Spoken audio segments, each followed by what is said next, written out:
I was 34 and had spent most of my life in the city, working jobs that never really satisfied me.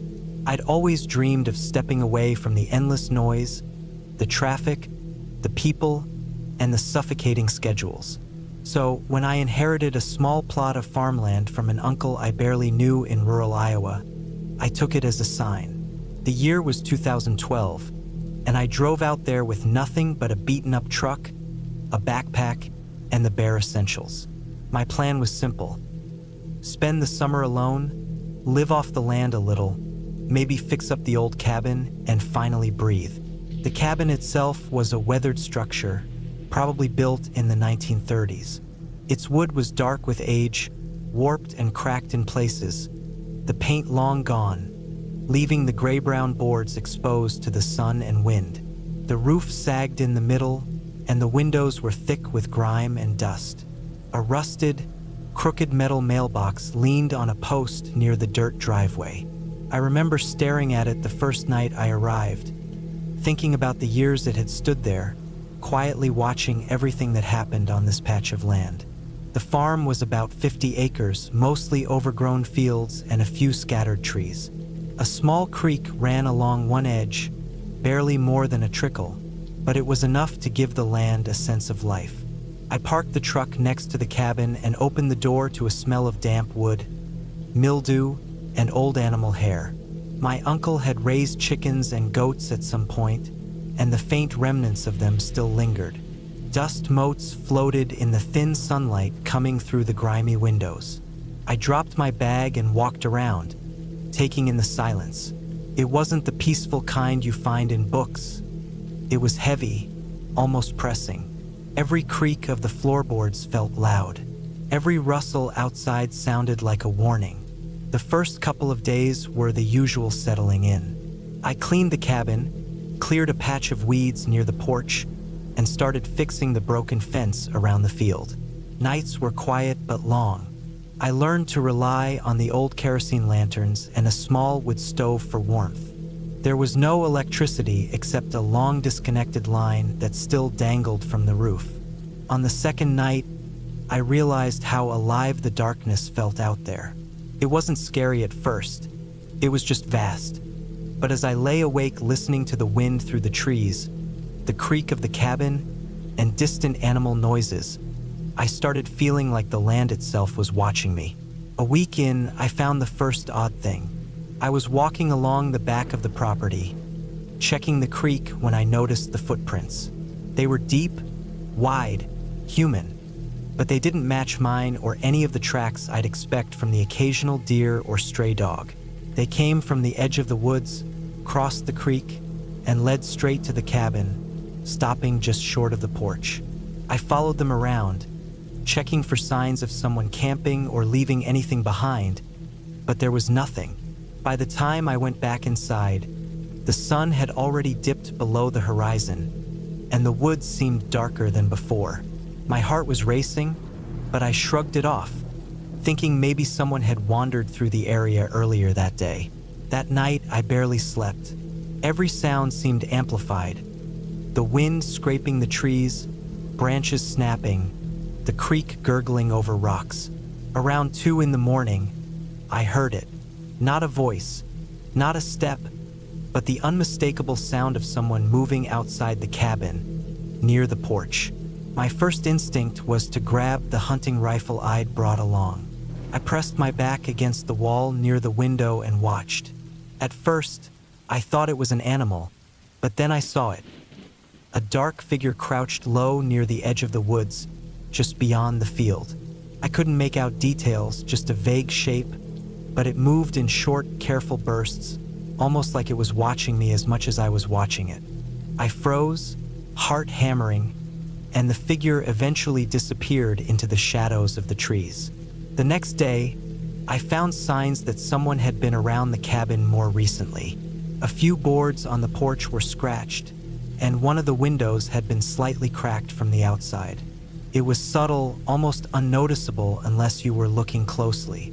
I spent hours checking the doors, making sure they were locked, reinforcing the windows with old boards I found in the shed. But no matter what I did, I couldn't shake the feeling that someone, or something, was lingering on the edge of my property. Over the next few days, it got worse. I started noticing small things missing or moved. A tool from the shed, a bag of feed for the chickens, a jar of sugar. Always small things, nothing valuable, but enough to make me paranoid. The nights were the worst. I started hearing footsteps pacing just outside, low murmurs of sound I couldn't identify, and once, a faint scratching at the door that made my blood run cold. Sleep became impossible. I stayed awake for long stretches, rifle in hand, scanning the darkness beyond the windows. One evening, I decided to take action. I set up a perimeter, marking the areas where I saw footprints, tying pieces of twine between trees, making noise traps by hanging cans from branches. I told myself I wasn't imagining things, that someone had found this cabin and thought it was abandoned, and I needed to protect myself. That night, I heard them again, the slow, careful movement along the edge of the field. This time, I fired a warning shot into the air. The sound cracked through the night, and the footsteps stopped.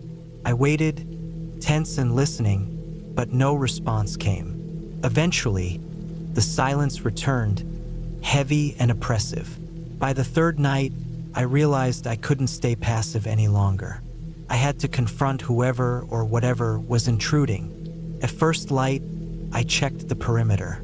Footprints were everywhere, circling the cabin, crossing the creek, but they were fresh, not older than a few hours.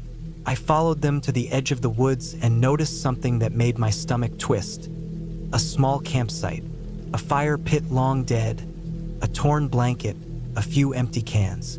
Someone had been living there, hiding, watching. I didn't see them, but I knew they had to be close. I spent the next few hours scouting, careful to keep hidden, and eventually saw movement in the trees.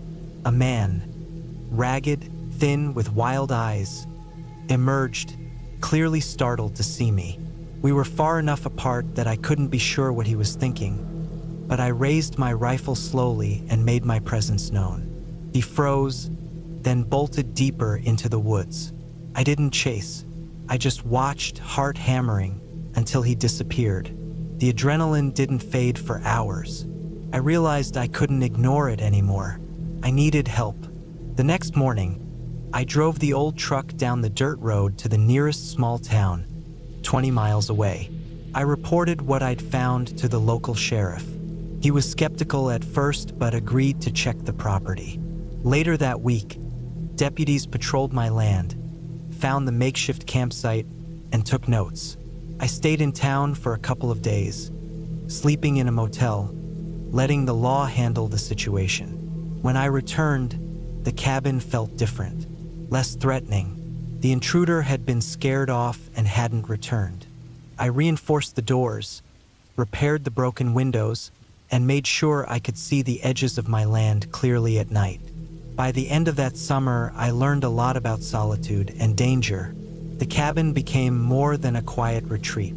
It became a place I respected, a place that reminded me that even in isolation, you're never completely safe.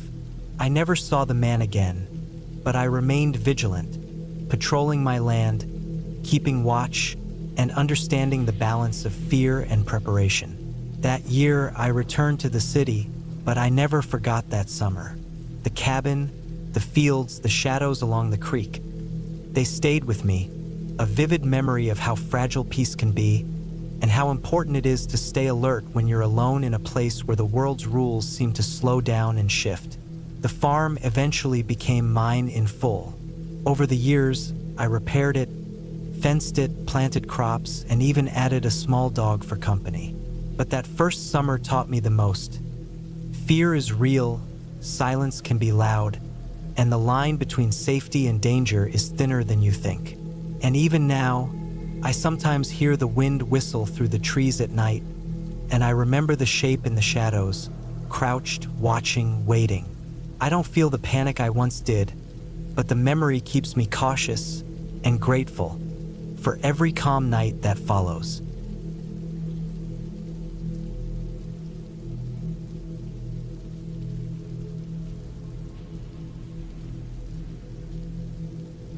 I rented the cabin in the Scottish Highlands in the spring of 2019, hoping for a quiet week alone to sketch and write.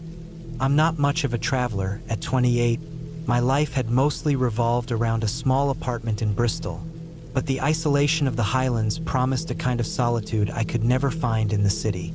The cabin itself was tucked on the edge of a dense forest, near the loch, accessible only by a narrow, winding dirt road that seemed to vanish into the trees. From the moment I arrived, the place had a strange air about it. The exterior was weathered, wooden panels darkened by years of rain, and the windows reflected the gray sky like dull mirrors. It looked abandoned at first glance, but inside, it was surprisingly habitable. A small fireplace, a creaky wooden bed, a kitchenette with the bare essentials, and shelves lined with dusty, old books that smelled faintly of mold and pine. The first night was quiet, almost unnervingly so. The wind rattled the windows, and I could hear the soft patter of rain on the roof, but otherwise, the forest was dead silent. I tried not to think about it too much. I reminded myself that this was the reason I came here, to escape the constant noise of the city and the ceaseless chatter of life around me. But around midnight, I woke up to a noise that didn't belong. At first, it was faint, like the scraping of something against wood. My heart skipped and I froze, listening. The sound came from the far corner of the cabin, near the old pantry. I grabbed my flashlight and moved cautiously, trying not to make any sudden noises. The beam fell across the kitchen, illuminating the old wooden table and the stacked dishes, and then onto the pantry door. It was slightly ajar, which I didn't remember leaving it that way. My stomach twisted as I pushed the door open, the hinges squealing. Nothing, just the dusty shelves and a few empty jars. I told myself it was my imagination. Maybe a branch had scraped against the wall outside and the noise carried in a strange way. I didn't sleep much after that. Every little sound, the wind shifting, a bird flapping outside, even the creak of the cabin settling, made me tense. By the third night, I had grown restless and decided to take a walk into the forest. I needed to feel normal, to remind myself this was just nature and isolation, not some horror unfolding. The forest was dense, the trees tall and knotted, their branches interlacing like skeletal fingers above. The ground was wet and muddy, and I left a trail of footprints in the soft earth as I wandered. That's when I saw her. She was standing in a clearing not far from the cabin, partially hidden behind a large oak tree. At first, I thought she might be a lost hiker, but something about her was immediately off. She was thin, almost unnaturally so, with long, tangled black hair that fell over her pale face. Her clothes were shabby, soaked from the drizzle, clinging to her like they hadn't been changed in days. She didn't move, didn't speak, and her eyes, when she finally lifted her head, stared straight at me. They were dark, unblinking, and completely devoid of warmth. I froze, my instincts screaming at me to run, but my legs refused to move. Then she turned and walked slowly into the trees, disappearing almost silently among the trunks. I stayed where I was for several minutes, heart pounding, until finally, I forced myself back toward the cabin. I locked the door behind me and double-checked every window. Sleep was impossible that night. I stayed awake, flashlight on, scanning every shadow, every corner. The next day, I tried to convince myself it had been some transient person, perhaps even a local who wandered through these woods. I rationalized her presence. Maybe she was a recluse, someone living off the land, or someone passing through. I forced myself to go about my day, sketching by the window, keeping the doors locked. But as night fell, the sense of being watched returned, stronger than before. Around midnight, the sound came again. This time, it wasn't in the pantry. It was outside, a slow, deliberate scraping, like someone dragging their nails along the cabin siding. My stomach dropped. I grabbed the heaviest kitchen knife I could find and crept to the window, peering through the thin curtain. First, I saw nothing. Then, a shadow moved along the edge of the forest, slow, deliberate, circling the cabin. I couldn't make out any details, but I knew it was her. She didn't knock or speak. She just circled, watching. Panic set in, and I realized I had to leave. I grabbed my bag, my phone, which had no signal, and quietly opened the back door. I didn't bother with shoes.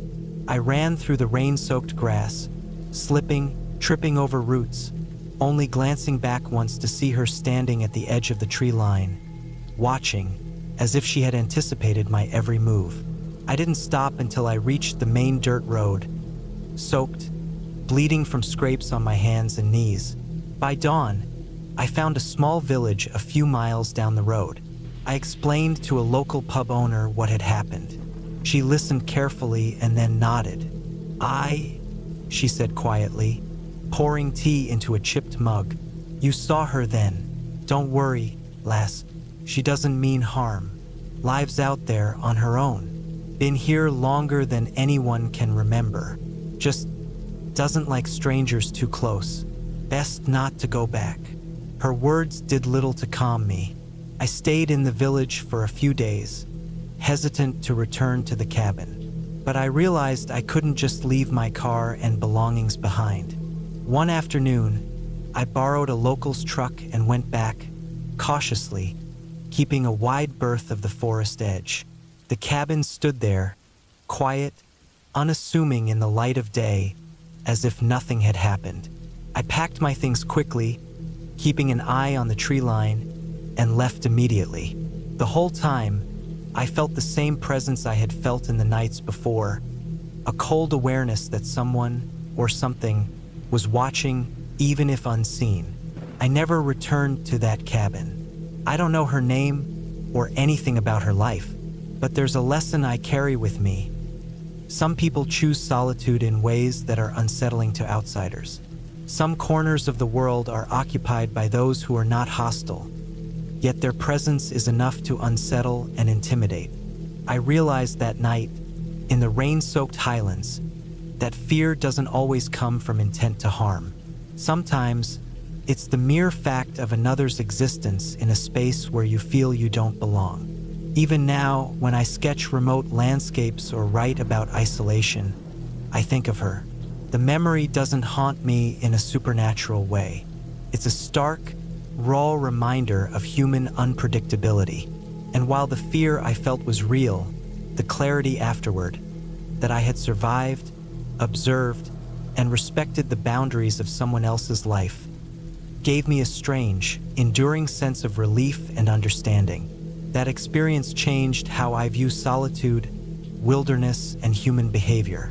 I learned to respect the spaces people inhabit quietly, and I learned that sometimes the scariest encounters aren't the ones meant to hurt you, but the ones that force you to confront your own intrusion into someone else's world.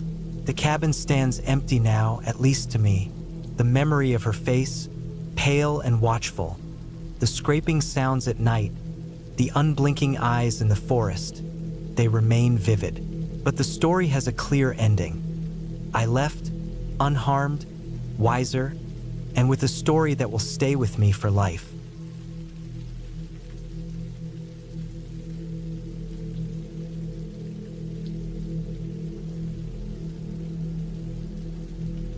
I reached the cabin later than I expected, somewhere around early evening, when the sky had that dull, washed-out look that comes before a cold night.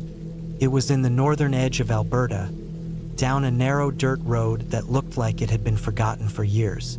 My truck struggled over rocks and patches of frozen mud, and every sound felt louder because the trees stood so close to the road they formed a tunnel. My dog, Rook, a large black shepherd mix who usually stayed calm in new places, kept lifting his head every few minutes, sniffing like something about the area bothered him.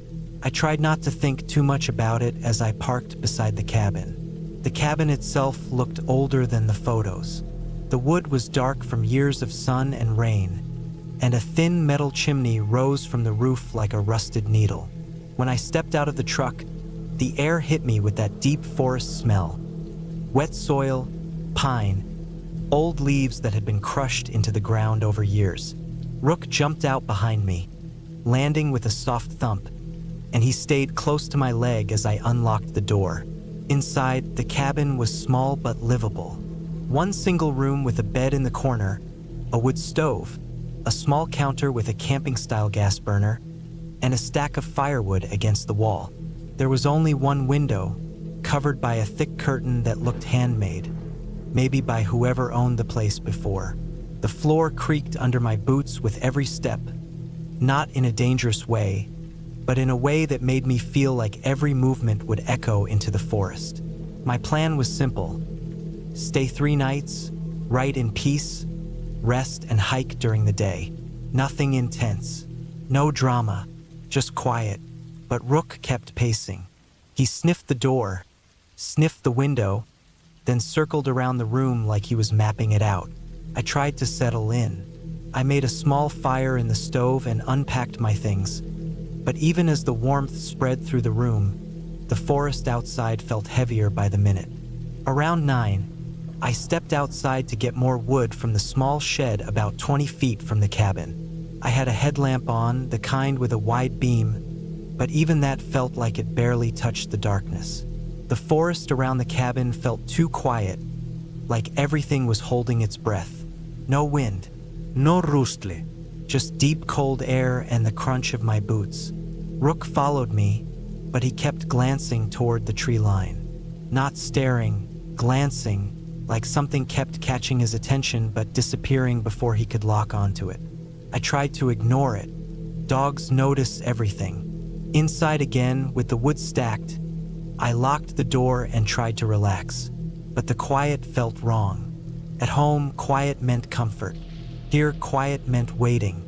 My mind was awake in a way that felt unnatural. Every small pop from the fire made me turn my head.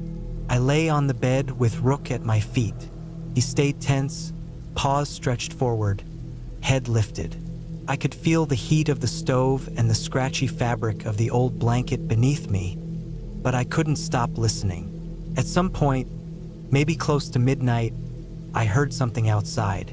Not loud, not violent, just a slow, careful sound, like footsteps trying not to crunch leaves, but failing because the ground was covered with twigs and frost. Rook's ears shot up before I even processed the sound. His whole body tightened like a cord being pulled. I didn't move at first. I just lay there, breathing slow, listening. The sound came again, another step, then a slow drag, as if someone shifting their weight or turning. The curtain over the window didn't move, but I stared at it like something might show through the fabric. I told myself it was an animal, probably a deer, or maybe an elk. They wander everywhere, especially at night. But then the steps stopped right behind the cabin wall, on the far side near the woodshed. The sound wasn't heavy, but it was too controlled to be an animal. Animals walk with confidence. This was slow, careful, like someone thinking about where to place each foot. Rook stood up on the bed and lowered his head, the fur along his spine lifting. I could hear him breathing short and tight. His reaction made my skin crawl in a way nothing else could have. I stayed still for a long time, waiting for another sound, but nothing happened. The cabin was silent again, except for the faint crackling of the fire. Eventually, the tension eased enough for me to lie back down, though Rook didn't relax until nearly an hour later. When morning came, the forest finally sounded normal again. Birds, wind, branches clicking against each other. Rook acted almost normal too, though he stayed close when I stepped outside. I walked around the cabin slowly, checking the ground. The soil was wet enough to hold tracks, but I didn't see anything clear, just scattered prints from deer and maybe foxes. Nothing that looked like a boot. I forced myself to believe it had been an animal after all. The rest of the day was calm. I hiked a little, cooked a simple meal, and tried to write, though my thoughts kept drifting back to the night before. Still, the daylight helped settle my nerves. It gave the forest shape and color instead of the shapeless dark that made everything feel like a threat. But the second night was worse. It started the same, quiet, too quiet, and I kept glancing at the window even though the curtain was drawn. The firelight flickered against the wood walls, and for a moment the shifting shadows made it feel like the room was slowly closing in. Sometime after 11, Rook growled. A deep, low sound that came from his chest, not aggressive but alert. I sat up instantly, every sense switched on, and listened. The footsteps came again. Same slow pattern, same deliberate wait. This time from the front side of the cabin, near the porch. Rook walked toward the door, his steps slow and stiff, his body angled like he was ready to lunge. The hair along his back lifted again. His tail was low but straight. Then I heard breathing outside the door. Not loud but close, steady, human. It lasted maybe 6 or 7 seconds, but it felt like minutes. The breathing was right behind the door, inches away, calm like someone simply standing there. Then it stopped, followed by silence. I didn't sleep again that night. I sat with my back against the far wall, Rook beside me, listening to the cold air press against the cabin until morning finally arrived. When daylight came, I stepped outside and saw something in the dirt beside the porch. Not a full print, not clear enough to prove anything. But there was a partial mark that looked too wide to be an animal's paw and too deep to belong to someone just passing by. Like someone had been standing there longer than they should have. I didn't waste time. I packed everything fast, threw my bags in the truck, and opened the passenger door for Rook. He jumped in without hesitation. I locked the cabin, though it felt pointless, and drove away. The road felt different leaving than it did arriving. Narrower, darker. Every tree felt like it was watching the truck move. The whole way back, Rook kept his head low, eyes fixed on the window, following the passing forest without a sound. When I reached the main road, the tension finally broke. It felt like stepping out of water after being held under for too long. I didn't look back. I didn't want to. I never learned who or what was outside the cabin those nights. But I know what I heard. I know how controlled those steps were, how steady that breathing was, how still the air felt afterward. And I know that if I had opened the door even once, things would have ended differently. The cabin is still there somewhere, aging year by year in the cold northern forest. I sometimes think about going back just to see if it looks the same, but I never will. Some places aren't meant to be revisited. Some things don't need answers to be understood. What mattered most was simple. I left with my dog alive beside me, and whatever waited outside that cabin stayed outside. That was enough.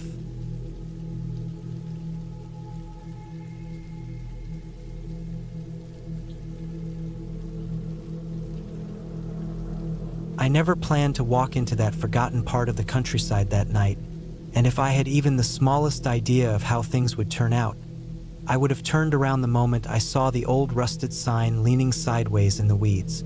It was the autumn of 2014, and I was 27 at the time, living in a rented room in a small Welsh town called Langwyn. I had been restless for days because of a long week at work and decided to take a late evening hike to clear my head.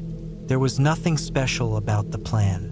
I just wanted some air and space away from the noise of the town. I walked farther than I expected, following narrow footpaths between fields until the farms thinned out behind me. The air had a quiet chill to it, the kind that creeps into your sleeves and collar without asking. The sky had no moon that night, only a faint smear of stars. I kept telling myself I would turn around after the next hill, but I kept going anyway, mostly because the calm felt good after so many tense days. Eventually, I reached the edge of a large stretch of woods. The trees formed a heavy, dark wall, and the air inside them seemed colder than everywhere else. I stepped in, thinking it was only a small forest, but after a while I realized I couldn't see the edges behind or ahead. The ground felt uneven with roots curling under the fallen leaves. Even though it wasn't late enough to be dangerous, something about that place had an unnerving stillness. Every time I paused, I couldn't hear anything except my own breathing. No birds, no wind, nothing. I kept moving until I noticed that rusted metal sign leaning in the weeds. Most of the paint had peeled away, but the letters were barely readable. It said something like Old Brynford Burial Grounds, 1886. It took me a moment to understand the words, and when I did, a faint wave of discomfort rolled through me. I had never heard of any graveyard in these woods, and I had lived in Langwin for almost 3 years. The sign was half sunk into the soil and looked untouched for decades. Curiosity got the better of me, and for reasons I still can't explain, I stepped deeper into the woods. As I moved forward, the trees slowly stretched apart and revealed a clearing. The ground dipped slightly, and the grass was shorter there, as if the area didn't grow as wild as the rest. Then I saw the gravestones.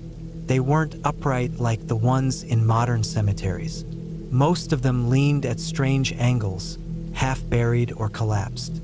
Some were broken into pieces covered in moss.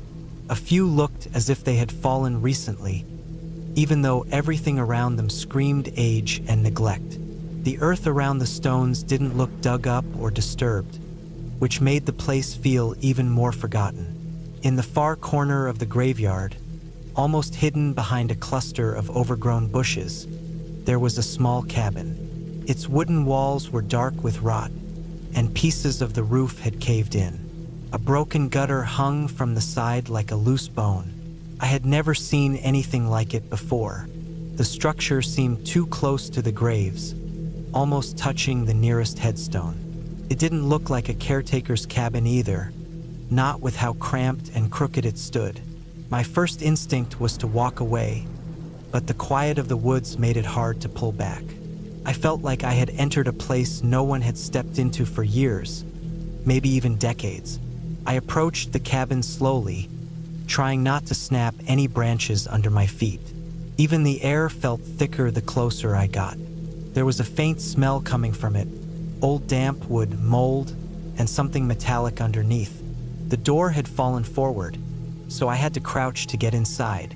The floor was uneven and soft in some areas where moisture had eaten through the boards. I stepped carefully, placing my weight on the beams that still seemed solid. The inside looked worse than the outside. There was a small table against one wall, a rusted iron stove in the corner, shelves with scraps of unidentifiable tools, and a lantern that looked like it hadn't been used in this century. I noticed scratch marks on the inside of the doorway, not fresh ones, old ones where the wood had splintered and chipped away. They were too messy to be writing, but too deliberate to be random.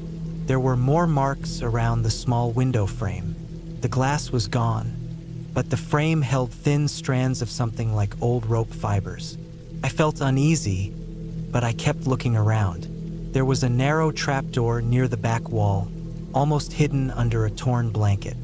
It didn't look like it belonged in a cabin this small. It was oddly heavy when I pulled on it, like something underneath was pushing against it over the years. When it opened, a cold draft shot up from the darkness below. The smell that came with it was stale and sour, almost chemical. I couldn't see anything at first, but after a moment, I made out the top step of a wooden staircase leading down. I didn't go down. Something deep inside me, an instinct stronger than curiosity, told me not to. I closed the trapdoor carefully, but as I did, I noticed marks on its underside too. More scratches, clustered together, almost like someone had grabbed or clawed at it. My chest tightened, and I felt my breathing grow quick and shallow. I turned to leave, but before stepping out, I noticed something else that froze me in place. The dirt next to the cabin door inside the cabin had tracks in it. Not animal tracks, not shoe prints, but long drag marks, like something heavy had been pulled across the floor and out through the doorway. The marks led from the trapdoor area to the exit. I followed the trail with my eyes and saw that it continued out into the yard, cut past the nearest headstones and into the deeper part of the graveyard. The grass was flattened in places, making a faint path. My mind filled with possibilities I didn't want to consider. Someone had used that underground space recently. Someone had been in that cabin long after it should have collapsed. And something had been dragged out into the graveyard. I forced myself to step outside. The air felt easier to breathe there, but the quiet was even heavier. I followed the flattened grass with my eyes until it reached the far side of the graveyard, where the ground dipped deeper. There, the earth looked disturbed. A small patch of soil had sunk inward, uneven and rough, as if someone had dug it up and filled it hurriedly. A cold ache formed in my stomach. I didn't want to look at it anymore. I didn't want to imagine what had been moved or why. I turned away from the graves and took one long look at the cabin. Its dark window frame stared back like an empty eye socket. The woods around me were silent, but I no longer believed it was an empty silence. It felt like something was listening. I walked out of that graveyard without stopping, without looking back again. As soon as I reached the trees, I started running, keeping my head forward and pushing through the branches even when they scratched my arms. My legs shook, but I didn't slow down until I saw the faint lights of the distant farms. The moment I stepped out of the woods, I felt the world return to normal. The air, the sounds, the feeling of space around me. When I got home hours later, my clothes were dirty, my hands were shaking, and my head was pounding. I tried to sleep but couldn't. For days after, I thought about telling someone what I found, but there were no details that made sense. No clear crime, no real evidence, just a decaying cabin, old graves, and marks on the ground that could be explained 100 different ways. But I knew what I saw. I knew the smell from the trapdoor wasn't natural. I knew the drag marks weren't accidents. And I knew whoever used that place didn't want to be found. I never went back to those woods. I avoided that part of the countryside completely. Sometimes at night, I still picture that sunken patch of soil and wonder what had been buried there, or what had been pulled out. The thought sits in the back of my mind like a weight. What I can say with certainty is this: that graveyard wasn't abandoned, not in the way people think of abandoned places. The trees may hide it, the town may have forgotten it, but someone still uses that cabin. Someone still goes in and out of that trapdoor. And whatever they are doing there, it has nothing to do with ghosts or legends. It's something real, something human, and that makes it far worse. I learned that night that the scariest places aren't the ones filled with stories. They're the ones no one talks about at all.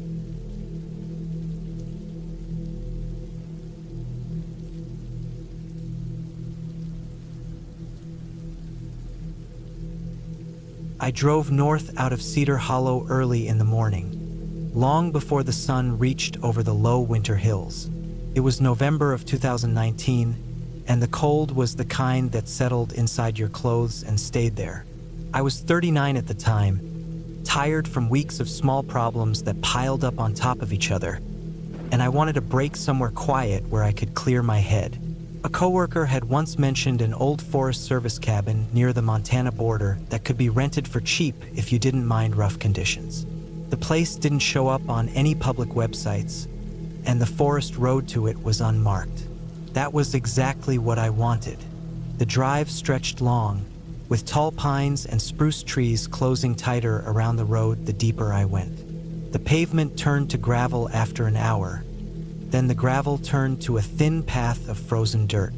I kept going until the GPS lost signal and the trees leaned in like a tunnel. I followed the directions I had scribbled down days earlier, trusting them even when the road narrowed so much that branches scraped the sides of my truck. The sky stayed that dull morning gray that made everything feel like it was stuck between night and day. When I finally reached the clearing, I saw the cabin sitting alone near the edge of the woods. It was smaller than I expected, with dark wood walls that looked weather-beaten and a metal roof softened by patches of old rust. The air smelled of wet soil and pine bark. I parked close, got out, and walked around the place, feeling the soft crunch of frozen needles under my boots. The cabin had one window on each side, an old chimney, and a wooden porch that sloped slightly like it was giving up but hadn't fully collapsed. Inside, the air felt colder than outside. It smelled of dry wood, dust, and something else, like old earth. There was a small wood stove in the corner, a narrow bed frame with a thin mattress, and a table made from two rough planks nailed together. The walls were bare and the floor creaked with every step. I unpacked a few things, lit a small fire in the stove, and waited for the room to soften with warmth. Outside the window, the trees barely moved. There was no wind, no birds, and no distant sounds of people. It was like the whole forest was holding its breath. I planned to stay 3 nights. I thought I would read, write a bit, maybe walk along the logging trails nearby. The place seemed safe enough. Remote, but safe. That feeling lasted until the late afternoon when the daylight started to fade. I went outside to gather more firewood from the stack behind the cabin. As I walked around the corner, I noticed faint marks in the dirt near the tree line. Just shallow impressions, but too large and spaced too wide to be deer. The cold had hardened the ground, so whatever made them pressed with some weight.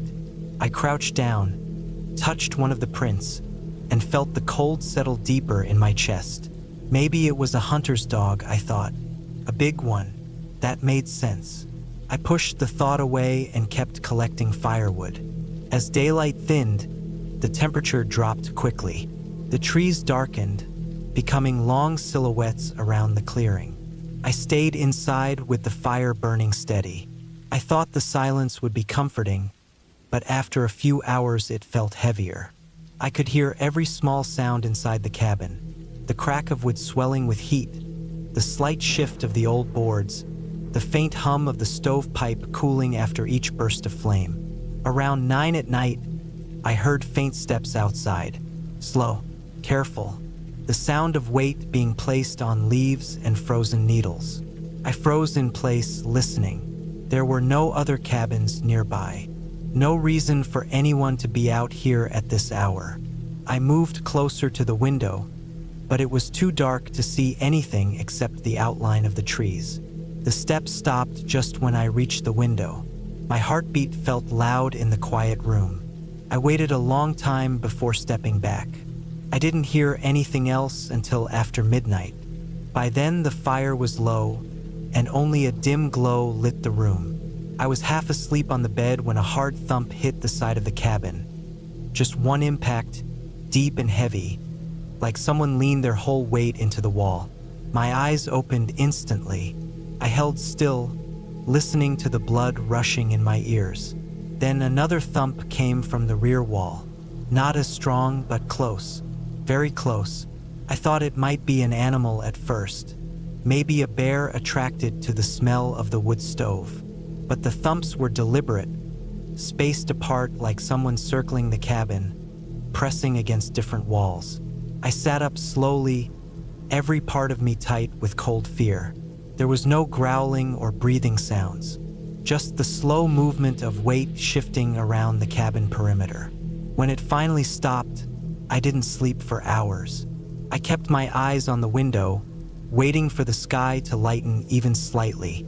When morning came at last, pale and colorless, I walked outside to look around. The ground told me everything. There were tracks all around the cabin, not paw prints, but boot prints. Large boots. Someone had walked in a half circle around the cabin during the night, stopping at each wall. The prints came from the woods and returned into the woods. I followed them a short distance until they disappeared into a cluster of thick undergrowth. My stomach twisted. I had no idea who would be out here wandering around at night. The isolation that felt peaceful earlier now felt like a trap. I thought about packing up and leaving right away, but I had driven hours into the forest on a road barely visible in the daylight. Leaving in the early morning haze with frozen ruts and a weak phone battery felt like asking for trouble. I decided to stay until noon, when the sun would be high enough to help me follow the road out safely. I spent the next hours inside, keeping the fire low so the smoke wouldn't draw attention. Every so often, I walked to the window and scanned the tree line. The forest looked still, but there was something unsettling about the way the shadows lingered. The clearing felt smaller than before, like the trees had crept a little closer overnight. Around 11, I heard something again, this time from deeper in the woods. A rustling, then a quick, sharp crack of a stick breaking. I stood at the window, barely breathing. Through the trees, I saw a figure move. Just a dark shape for a second, then gone. I didn't wait. I grabbed my bag, pushed everything into it without care, and stepped outside. The sky was a pale blue now, weak but bright enough to guide me. As I locked the cabin door behind me, another sound came from the woods, a faint dragging sound, like something heavy being pulled across the ground. My legs moved before I could think. I rushed to the truck, tossed my bag inside, and turned the engine over. The noise echoed again, closer this time. I backed up, spun the truck around, and drove down the dirt road faster than I should have. Branches slapped against the sides, and the tires slid in the frozen ruts, but I kept going. In the rearview mirror, I saw movement once, just once. A tall figure stepped into the clearing as I left it behind. Not running, just standing, watching the road. Even from the distance, there was something wrong about how still he was. I didn't look again. The drive out felt much longer than the drive in. Every turn looked the same, and every shadow between the trees felt like it held someone waiting. When the GPS finally came back to life and the road widened into gravel, I felt like I could breathe again. I didn't stop driving until I reached the edge of Cedar Hollow. Only then did I pull over, hands shaking on the steering wheel, and sit there in the warm cab of my truck, letting reality settle in. For days after, I checked the local news and online forums around that area, looking for anything. Missing hunters, suspicious activity, anything that could explain who had walked around my cabin at night and watched me leave the next day. I didn't find anything. No reports, no warnings, nothing. But the memory stayed vivid. The tracks around the cabin, the weight against the walls, the silent figure in the clearing. I still think about it when nights get too quiet. I think about how remote that place was and how easily things could have ended differently if I had stepped outside at the wrong moment. The ending is simple and clear. I never went back into those woods, and I never rented another isolated cabin again. Some silence isn't peaceful. Some silence is someone waiting just far enough away that you can't see them until they want you to.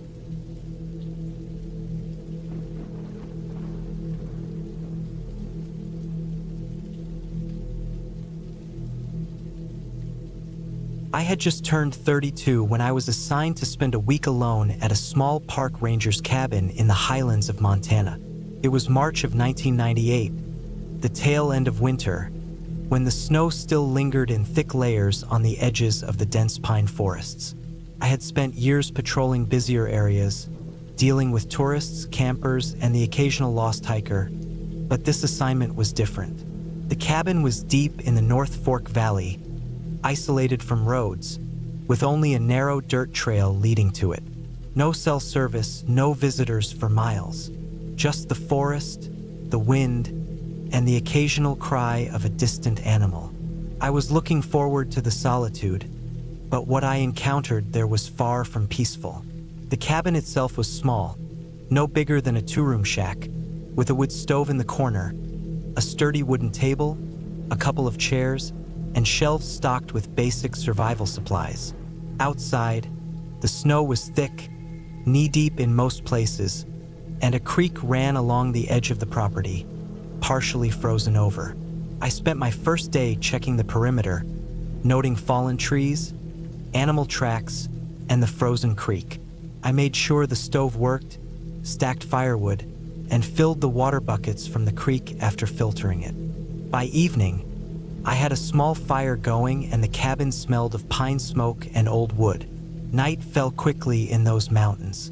The darkness outside was nearly absolute, the sky a sheet of black, pierced only by the faint glimmer of stars.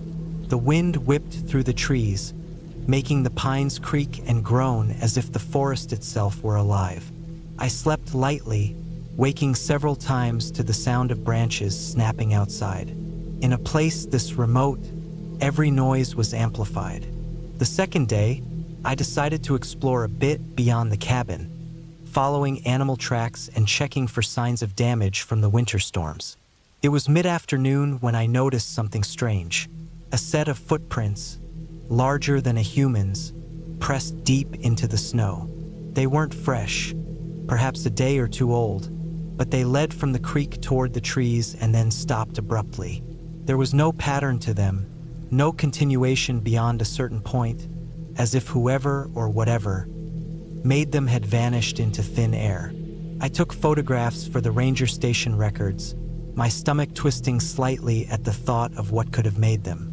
That night, the wind grew stronger. The trees groaned like tortured souls, and the temperature dropped sharply. I slept in my heavy coat, keeping an ear out for any unusual sounds. Around 3 a.m., I awoke to the soft but unmistakable sound of something scraping against the cabin's exterior. My heart slammed in my chest. It wasn't loud, just enough to be heard over the howl of the wind. I stayed still, listening. There it was again, a slow, deliberate scraping, moving along the side of the cabin closest to the woods. I grabbed the flashlight from the table, my fingers trembling, and shone it outside. Nothing. Only snow, trees, and the dim glow of the moon reflecting on the icy creek. I told myself it was probably a raccoon, or maybe a fallen branch moving with the wind, but I didn't sleep for the rest of the night. By the third day, the snowstorm had begun. Blinding white sheets of snow fell from the sky, blanketing everything in a heavy, suffocating silence. I could barely see 10 feet beyond the cabin, and the trail was quickly disappearing under the accumulating snow. The wind was relentless, rattling the cabin windows and cutting through my thick coat. I stayed inside, tending the fire and keeping the stove going to avoid freezing. The isolation became almost tangible. Hours passed with only the sound of my own breathing and the occasional crack of the fire to break the silence. Around dusk, I noticed something I hadn't seen before. A series of footprints in the snow, this time fresh, leading from the edge of the forest straight toward the cabin. They were enormous, much larger than mine, with long, uneven strides. Panic twisted in my gut, but I forced myself to remain calm. I checked the windows and doors, locked, secure, nothing amiss. I stayed by the table, flashlight in one hand, an old hunting rifle I found in the cabin in the other. The footprints stopped just at the tree lean, and the snowstorm continued, covering them gradually. The next morning, the storm had eased slightly, leaving the world outside crisp, white, and eerily quiet. I decided to check the perimeter cautiously. I bundled up and stepped outside, rifle slung over my shoulder. The fresh footprints were gone, but I noticed something disturbing. Marks in the snow leading under the cabin itself. The cabin was on a shallow foundation. There was a small crawl space underneath, just enough for a human to squeeze through. My stomach churned. Whoever or whatever had been here had been beneath my feet while I slept. I spent the day fortifying the cabin as best I could. I nailed boards over weak sections near the crawl space, piled extra firewood against the walls, and kept the rifle close at hand. The isolation weighed on me more heavily now. Every snap of a branch, every gust of wind, seemed deliberate. By evening, I lit the fire, ate a cold meal, and tried to stay awake, pacing the cabin. I couldn't shake the feeling of being watched. Night came again, darker than before. Around 2 a.m., the sound returned, the slow scraping, moving along the walls. My flashlight cut through the darkness, illuminating the empty snow outside. Then I heard something else. A low, guttural breathing, muffled but unmistakable, coming from under the cabin. My hands gripped the rifle so tightly my knuckles went white. I stayed still, listening, heart hammering. The noise went on for what felt like hours, then suddenly stopped. Silence. Absolute silence, broken only by the occasional creak of the wind through the trees. I stayed awake until dawn, watching every shadow and movement. By morning, my nerves were frayed, but I had a plan. I would inspect the crawl space during daylight, armed and prepared. I opened the trapdoor carefully and shone the flashlight inside. There, in the dirt beneath the cabin, I saw something that made my blood run cold. A small, makeshift den with remnants of food, rodent carcasses, discarded wrappers, a few torn pieces of cloth. And among it all, prints, larger than human, clawed, and unmistakably alive. Whatever had been visiting the cabin had been scavenging beneath it, hiding in the shadows. I realized then that I hadn't been imagining the sounds. I spent the next day reinforcing the cabin even further, stacking wood around the foundation and covering the crawl space with a heavy metal grate I found in the storage shed. I left scraps of food in a box outside as a distraction, hoping to lure the creature away from the cabin. By nightfall, the scraping and breathing didn't return. I stayed alert, fire burning brightly, flashlight and rifle ready. The remainder of the week passed cautiously but uneventfully. The creature, or whatever it was, never returned to the cabin. I patrolled the area daily, sticking close to the main trail, and when it was time to leave, I felt a mixture of relief and unease. I documented everything carefully, reporting the strange footprints and den to the park authorities. They concluded it might have been a large mountain lion, displaced bear, or an unusually bold wolverine, though nothing could be confirmed. I left the cabin behind, snow covering my tracks, the forest returning to its silence. Even years later, I think about that week, the isolation, the sound of scraping under the cabin, the low breathing in the dark, and the way the forest seemed to watch me. It was terrifying, but I survived, and the experience taught me more about the raw, unpredictable wilderness than any crowded ranger post ever could. I never returned to that cabin, but I always remember it. A stark reminder of how small and vulnerable one can feel when the world is stripped to wind, snow, and shadow.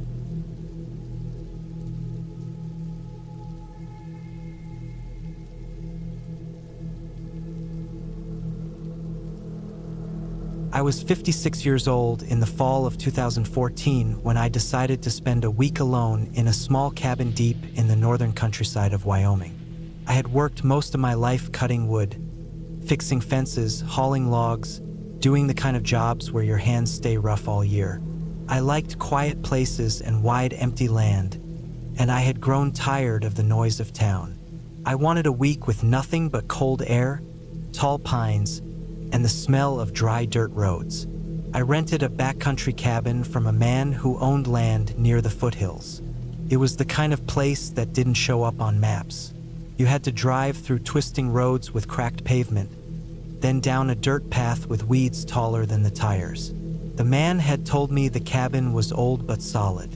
I liked old things. They felt honest and simple. I left before sunrise in my old truck. The roads were almost empty. I passed golden fields, broken fences leaning to the side, and rusted tractors sitting like abandoned animals. The sky was clear, but a cold wind pushed the tall grass flat and made the air smell like dry leaves. I felt calm. It had been a long time since I felt calm behind the wheel. When I reached the last paved road, the land opened like a wide brown sea. Pines lined the far edges. There were no houses, no barns, no signs. Only the dirt road ahead of me. The truck shook as the ground grew rough, and I slowed down so I wouldn't snap a spring. The path narrowed the deeper I drove. The pines grew taller and closer together, and the shadows they made looked thick and heavy. I kept driving until the road dropped into a small hollow. A thin stream cut through the middle, and the cabin sat on the other side. It was small, square, made of old logs that had turned gray from years of storms. The roof sagged a little on the left side. One window was covered with plywood. The door looked like it had been repaired more than once. To me, it still looked perfect. I pulled up beside the cabin and shut off the truck. The engine ticked as it cooled. That tiny ticking sound was the only thing I could hear. No birds, no wind, just the soft cooling metal. I carried my gear inside. The cabin smelled like old wood smoke and cold air that had been trapped for months. The floor creaked with every step. There was one small table, one metal bed frame with a thin mattress, and a wood stove in the corner.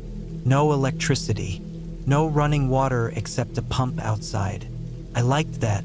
I didn't want anything modern. For the first day, everything felt normal. I stacked wood near the door, cleaned the stove, and walked around the land.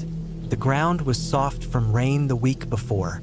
Pine needles covered almost everything except for a narrow trail heading north. I followed it for maybe a mile until the trees began to thin. The quiet was so deep it felt like pressure on my ears. I almost turned back because of how strange it felt to stand in a forest with no sound at all. Even the wind seemed afraid to move. By late afternoon, the temperature dropped fast. I lit the stove and warmed a can of soup. The cabin filled with a soft glow, and for a moment I felt like I was 20 years younger, sitting in an old hunting shack with my father. I slept early. The second day is when things started to feel wrong. I woke up before dawn. The inside of the cabin was cold even with the fire burned down to coals. When I stepped outside, the air was sharp enough to sting my nose. The sky was still dark, but a thin line of blue showed where morning would rise. I walked to the pump to get water, and that was when I noticed the first sign. On the soft ground near the stream were footprints. Not boot prints, not shoe prints, bare feet, adult-sized. The tracks were deep, meaning whoever made them was either heavy or running. They started at the tree line, crossed the stream, and disappeared behind the cabin. The thing that bothered me most was how fresh they looked. The edges weren't dried or cracked. They looked like they had been made just a few hours earlier. I stood there longer than I should have, staring at those prints. My first thought was that maybe someone was camping nearby, but no one camps barefoot in cold weather, and no one jogs through thick forest where the ground is covered in needles, sticks, and sharp stones. Something about it didn't add up. I followed the prints slowly. Behind the cabin, they circled the back wall. They came close, too close, like someone had been standing right at the wooden wall, maybe listening through it. Then the prints turned and headed back toward the woods. The deeper they went, the harder they were to track. I decided not to follow them into the trees. I had spent my whole life in woods. I knew how easy it was for someone to hide only a few feet away. I returned to the cabin and tried to shake the unease from my mind. Most of the day I kept busy, cutting small dead branches, checking the roof, tightening the hinges on the door. But the quiet felt different now. It wasn't peaceful anymore. It felt like something was watching me from between the trees. Every time I looked up, the forest looked still, but the feeling never left. That night I had trouble sleeping. The wind picked up and made the cabin creak. Around midnight, I heard something outside. Not footsteps, more like slow crunching in the leaves. I stayed still in the bed, eyes open in the dark. The sound paused for long stretches, then started again. It moved from one side of the cabin to the other. I didn't go outside. I didn't even move to the window. By morning, the ground outside the cabin door had more footprints. Fresh ones. Bare vet. Some were smaller than the first set, like they belonged to someone with narrow feet. They came all the way up to the door. Whoever it was had stood there for a long time. I had never been afraid in woods before, but standing in that cold morning light, looking at those prints, I felt something I hadn't felt since I was a kid. Felt wrong. It felt like someone had been watching me while I slept. maybe even trying to decide whether to open the door. That was the moment I decided I wasn't staying the whole week. I packed slow because my hands shook a little, and I didn't like that they were shaking. I kept checking the tree line. Every few minutes I thought I saw faint movement deep in the branches, but it could have been the wind pushing the tall pines. The quiet made everything uncertain. When I finally started the truck, the sound of the engine felt like a shield, a loud, strong shield. I drove up the dirt path, and the forest seemed to close behind me. The deeper I drove, the more I felt a strange pressure lift off my chest. But I wasn't out yet. About halfway down the path, I saw something that stayed in my mind long after the trip ended. On the side of the road, in a patch of soft dirt, were more footprints. Bare ones. 2 sets.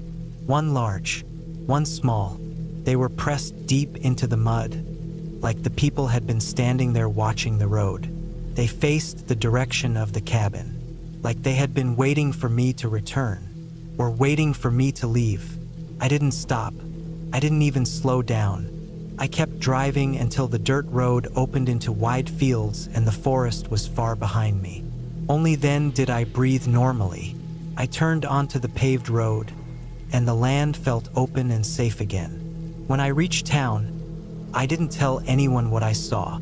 I didn't know what to say. I didn't have proof. I only had the memory of those prints and the heavy silence of that place. I never went back to that cabin. I never even drove near that part of the countryside again. I was a woodsman my whole life, and the forest had always been a place I trusted. But that week changed something in me. It taught me that fear doesn't need ghosts or stories. Sometimes all it takes is the wrong kind of quiet, the wrong kind of signs on the ground, and the feeling that you are not as alone as you think. The ending is simple and clear. I left because I knew staying another night wasn't safe. And even now, years later, I think leaving when I did was the only reason I'm still alive to tell the story.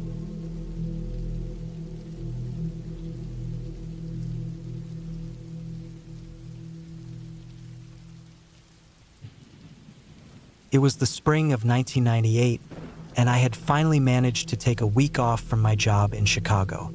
I was 29, working as a construction foreman, and the city life was getting to me. The constant noise, the rush, the feeling that I was just another cog in a machine, it was suffocating. I decided I needed a break, something raw and isolating, where the world felt far away. I remembered an old cabin in northern Minnesota that my uncle had rented once when I was a teenager. He had described it as far from anyone, with nothing but the forest and the lake. And that was exactly what I wanted. I packed my truck with essentials. A few cans of food, a portable stove, a fishing rod, a heavy blanket, and my old hunting rifle that my father had given me when I was 16. I also brought Max, my German Shepherd. He was 5 years old, loyal as a shadow, and instinctively protective. I wanted him there because if I was going to be alone, at least I wouldn't be completely isolated. The drive was long, taking almost 10 hours. I left Chicago before sunrise, the city lights fading as the interstate gave way to smaller highways and eventually to roads that were little more than cracked asphalt and dirt tracks. By the time I reached the turnoff to the cabin, the sun was setting, and the air smelled like wet earth and pine. My truck rattled over the uneven trail. Max's ears pricked as he stared out the window, alert to every rustle of leaves. The cabin itself was tucked away in a clearing by the edge of a small lake. From a distance, it looked abandoned. Weathered gray wood, a roof missing a few shingles, and a porch sagging under years of neglect.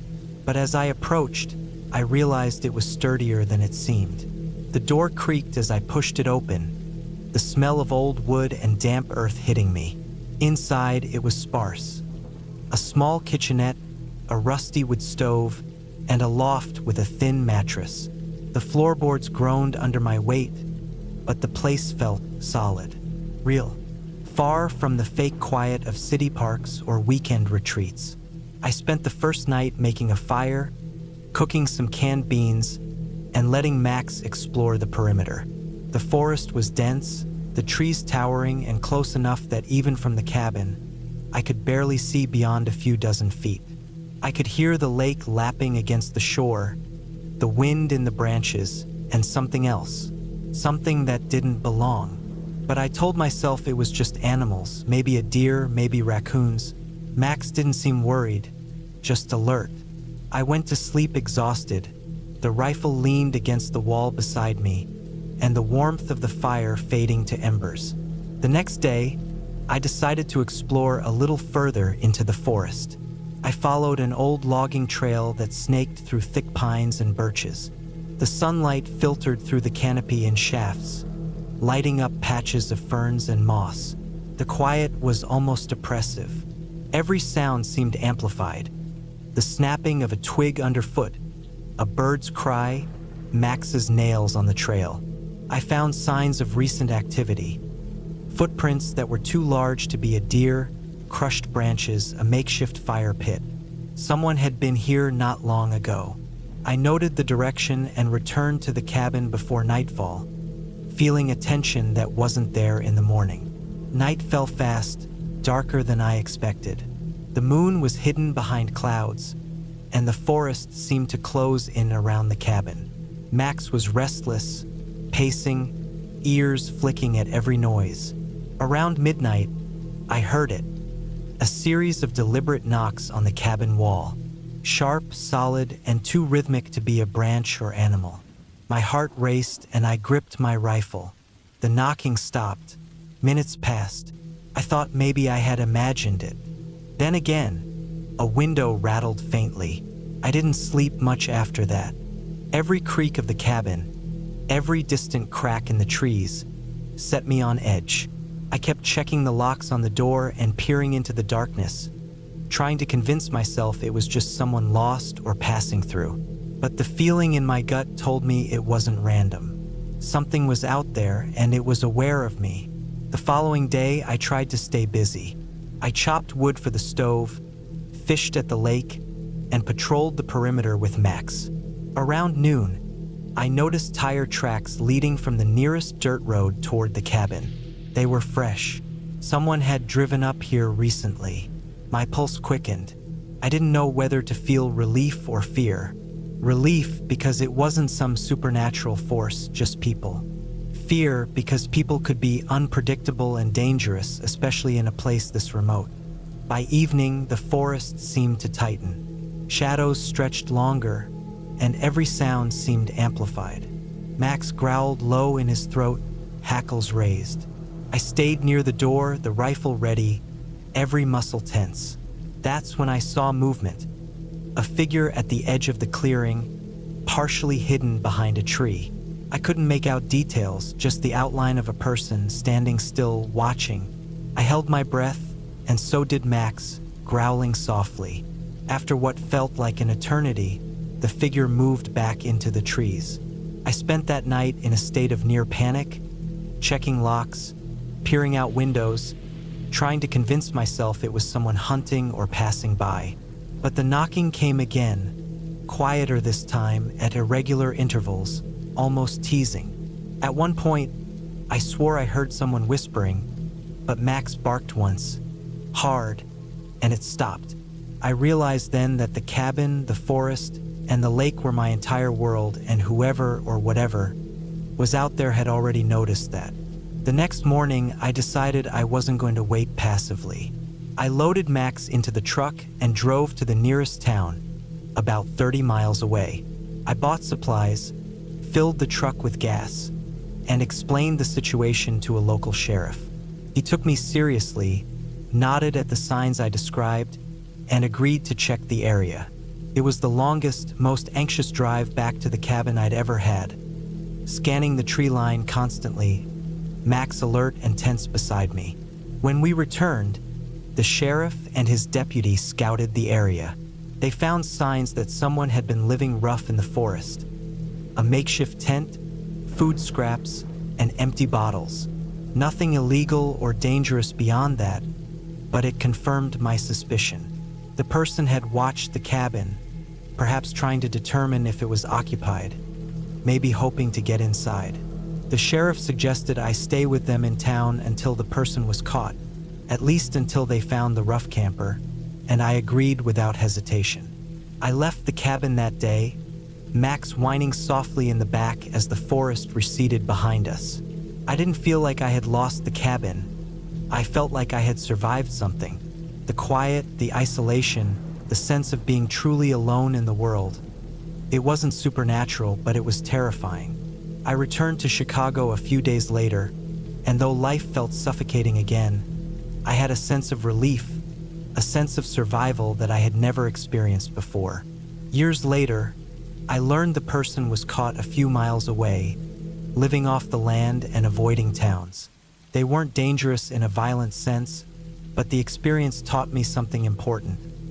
The forest doesn't hide you from people, it only hides you from the world. And even when you think you are alone, someone could always be watching. I never went back to that cabin, but I kept Max for years after, the bond between us stronger than ever. He had been more than a companion. He had been a protector, an anchor in a world that had suddenly felt too vast and too unpredictable. The cabin remained in my mind as a reminder of what isolation could do and how careful you had to be when you sought it.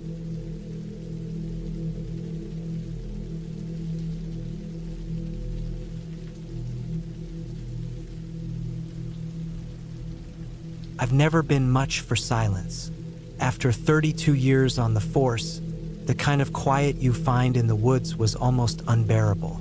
I'm Jack Monroe, 65 now, retired, living in a small cabin in northern Maine. I didn't choose it for peace exactly, though that's what most people assumed. I chose it because I needed to get away from the kind of noise that never leaves your head after decades of dealing with crimes that never made sense. It was late October, and the trees had mostly shed their leaves.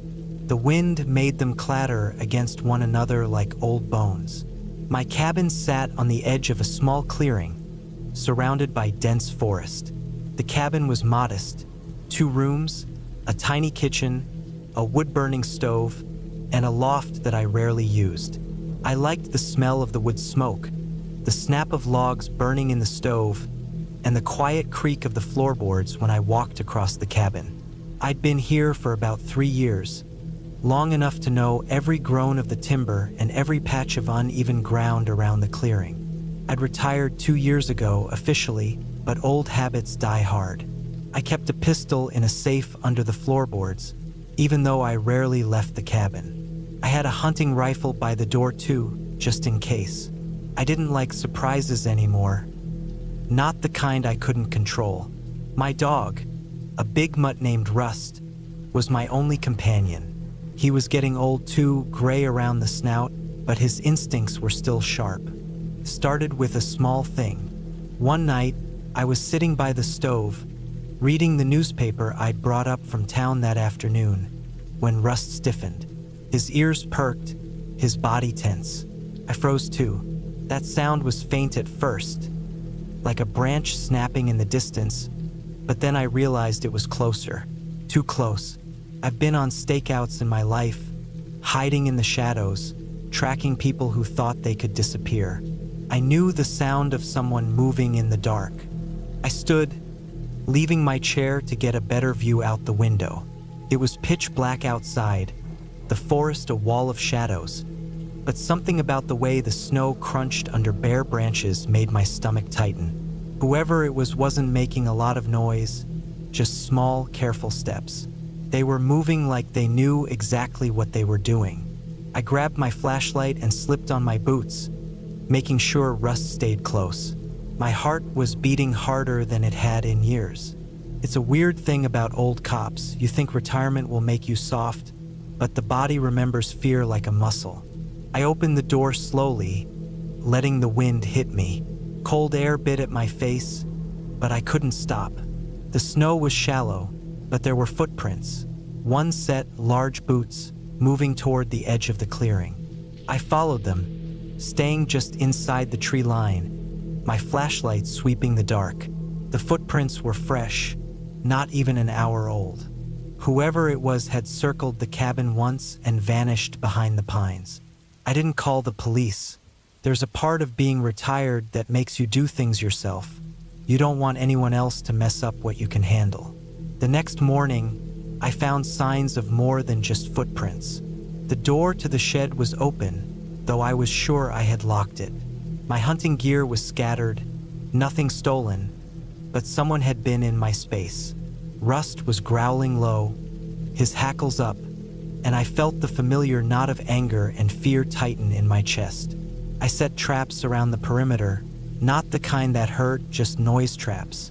Tin cans on strings, things that would make a racket if someone moved through the clearing. I spent the next 2 nights awake, sitting by the stove with my rifle across my lap, rust at my feet. The wind howled, and every creak of the cabin felt like a warning. On the 3rd night, it happened. Rust barked sharply, a single guttural sound that froze me. I grabbed my rifle and opened the door. There was a man at the edge of the clearing, crouched low, wearing dark clothes that blended with the shadows. He froze when he saw me, and I swear I could see the calculation in his eyes, like he was weighing the odds.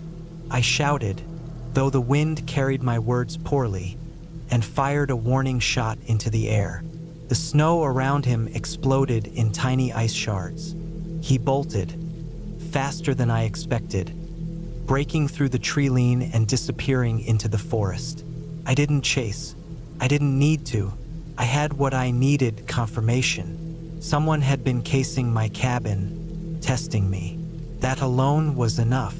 The next day, I went into town. I didn't tell anyone what happened.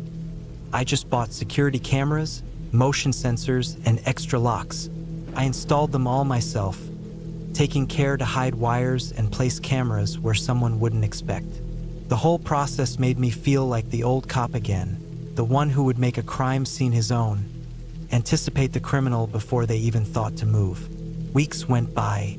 The wind turned to snowstorms, the forest white and uninviting.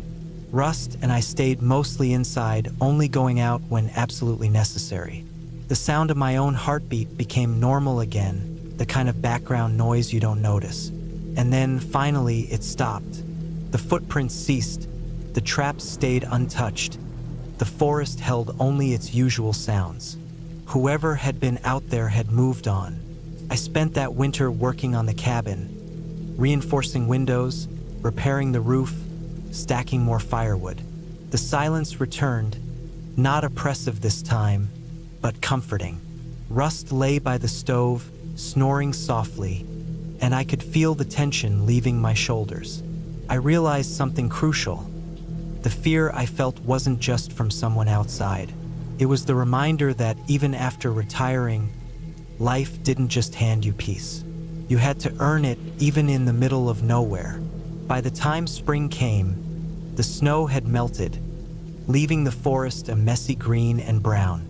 I sat on the porch one morning, drinking coffee, listening to the birds. Rust sniffed the air and wagged his tail, and I let myself relax fully for the first time in months.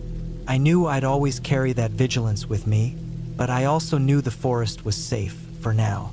I had reclaimed my cabin, my space, my life, and for the first time in a long time, I felt like I could just be Jack Monroe again, retired cop, man of routine, protector of his little corner of the world. The experience didn't break me. It didn't haunt me in nightmares or make me question why I was alone out here. Instead, it reminded me of the tools I still had, the instincts that never left, and that, in the end, was enough. I had survived the winter, survived the intruder, and had a cabin that felt truly mine. Every scratch on the door, every footprint in the snow, every creak of the timber reminded me of one thing. I had faced fear, and I had met it head-on, and now I could finally rest.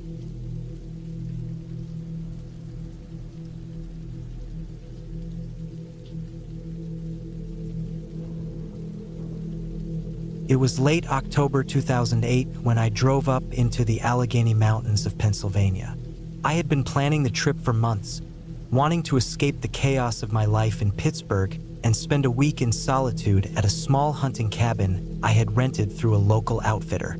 I was 32, and after a rough year working on construction sites and dealing with my father's illness, the thought of nothing but trees, cold air, and the scent of pine was a relief I couldn't pass up. I packed my old Toyota Tacoma with supplies. A week's worth of canned food, bottled water, a sleeping bag rated for sub-zero temperatures, and my hunting gear, rifle, ammunition, a couple of knives, and some essentials like a small first aid kit, a flashlight, and a lantern with extra fuel. The drive up the winding mountain roads was longer than I expected. By the time I reached the gravel track that led to the cabin, the sun had dipped low, casting long shadows across the trees. I parked at the edge of a small clearing, the tires crunching over frost-hardened leaves. The cabin itself was nothing fancy. A simple one-room log structure with a small porch, a wood-burning stove inside, and a bed loft above. I remember thinking it looked smaller in the pictures online, but that added to its charm. The surrounding forest was dense, with tall oaks and maples stretching high above, their leaves in the muted reds and yellows of late autumn. The silence hit me immediately. No cars, no people, no sound but the occasional rustle of wind through branches. It was the kind of quiet that felt almost physical. I spent the first day unloading my supplies and settling in. I stacked firewood neatly beside the stove, tested the lantern, and double-checked the locks on the doors and windows. The cabin had no electricity, no running water, and only a small wood-cutting area outside. That night, I lit the stove and sat on the small wooden chair, the glow of the fire reflecting off the log walls. I could hear the wind picking up outside, branches scratching against each other like claws. I slept in the loft, wrapped tightly in my sleeping bag, feeling more exposed than I had expected. I kept the rifle within reach, though I told myself it was just precaution. The next morning, I headed out into the woods to hunt. I moved slowly, boots crunching over fallen leaves and frost, scanning for deer. The forest smelled sharp and earthy, and I felt strangely calm, almost meditative. Around noon, I spotted a small group of deer feeding in a clearing. I crouched low, raised my rifle, and took careful aim. One shot and I got a clean hit. I approached to inspect the animal and started field dressing it. It was routine, but even in my experience, the weight of taking a life was heavy, and I felt a quiet respect for the creature. I carried the deer back to the cabin over the next hour, the sun now starting its descent behind the ridge. That night was different. The wind had died down, leaving an eerie stillness that made every small sound louder than it should have been. Around 11 p.m., I was lying in the loft when I heard it. A crackling from the trees, not the kind of sound you expect from branches breaking in the wind. It was deliberate, measured. I froze, straining to listen. The noise stopped as quickly as it started, and I told myself it was probably a fox or a raccoon. But then I heard it again, closer this time, almost at the edge of the clearing near the cabin.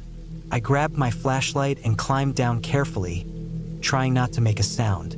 I shone the beam into the darkness but saw nothing. The woods seemed empty, yet the feeling of being watched pressed down on me.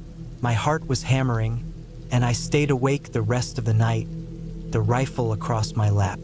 The next morning, I decided to check my surroundings more carefully. I followed faint tracks through the frost-covered leaves and noticed footprints that didn't make sense. Large, heavy, human-like, but not quite right. They circled the cabin and disappeared into the thicker woods. My mind ran through possibilities. Poachers, local hunters, someone who had wandered off the main trail. I checked the cabin's perimeter, making sure doors and windows were secure. Everything was fine, but I couldn't shake the feeling that someone, or something, had been around the cabin the night before. I told myself it was probably a hunter who had camped nearby, but a small, nagging part of me refused to accept it as coincidence. By the third night, the situation escalated. Around 2 a.m., I woke to the sound of something heavy scraping against the cabin's outer wall. The sound moved in patches, like someone or something was circling the building. My first instinct was to grab the rifle, but I froze trying to listen. Then came a thump on the roof once, twice, like a large branch hitting it, but there were no branches above. The air smelled faintly of smoke or burning wood, strange and pungent. I realized my door was rattling slightly, despite being locked. Panic set in. I sat in the corner of the loft, flashlight on, trying to make out shapes through the thin windows. The moonlight barely penetrated the dense trees.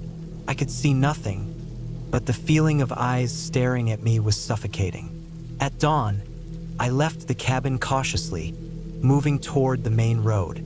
I didn't see anyone, but I found signs of a campsite not far from the cabin. A small fire pit, some tattered blankets, and footprints that matched the ones circling my cabin. Whoever had been there had left overnight. I realized I wasn't dealing with random hunters. This person, or people, had known exactly where I was and had been watching me for at least 2 nights. My stomach turned. I decided to pack up the deer, my supplies, and leave immediately. The hike back to my truck was tense. Every snap of a branch, every rustle of leaves made me jump. I moved quickly but carefully, trying not to leave a trail that someone could follow. When I reached the clearing where I had parked, my truck was exactly where I left it. No signs of tampering. I drove down the winding mountain road, the sense of relief slowly building as the trees thinned and the sun rose higher. I stopped at a small diner at the base of the mountain, shaking as I ate eggs and coffee. The waitress noticed my state but said nothing. Her quiet nod seemed understanding enough. I made a mental note never to return to that specific cabin. Back in Pittsburgh, I reported what I saw to the local authorities, who told me that poaching and trespassing were common in that area. But without evidence, there wasn't much they could do. It was unnerving, but I had no way to prove anyone had been actively threatening me. Over time, I realized I had lucked out.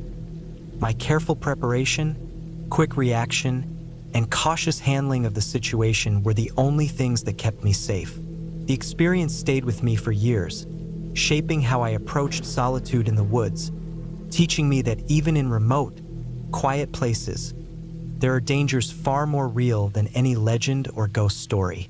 Now, years later, I avoid secluded cabins, sticking to more populated hunting lodges. But I still hunt, still enjoy the woods, because the peace of the forest is unmatched. What changed is my awareness. I know the woods have eyes, even if no one is there to see. And I learned that being prepared, staying alert, and trusting your instincts isn't paranoia. It's survival. That trip could have ended badly if I hadn't listened to the signs. In the end, I made it out unharmed, with only a deep respect for the unpredictability of wilderness and the people or things that share it.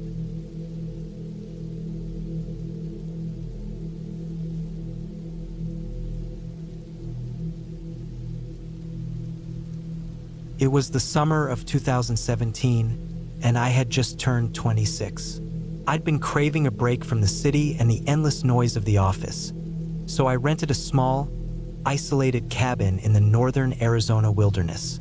The cabin sat on the edge of a dense forest, near the base of the Mogollon Rim. It was old, built mostly of rough cedar logs, with a creaking wooden porch and a rusty metal roof, but it was sturdy enough, and the isolation was exactly what I wanted. I had my dog, a medium-sized black shepherd mix named Duke, who had been my shadow for 5 years. He hated the city, and I suspected he'd feel more at home here than I would. The first day was peaceful. The air was dry and smelled of pine and earth, and the sun fell through the trees in warm, golden streaks. Duke spent most of the day sniffing every tree, every bush, and I spent hours just sitting on the porch, staring at the horizon. The silence was a balm, and I felt an odd sense of relief to be somewhere that didn't demand anything from me.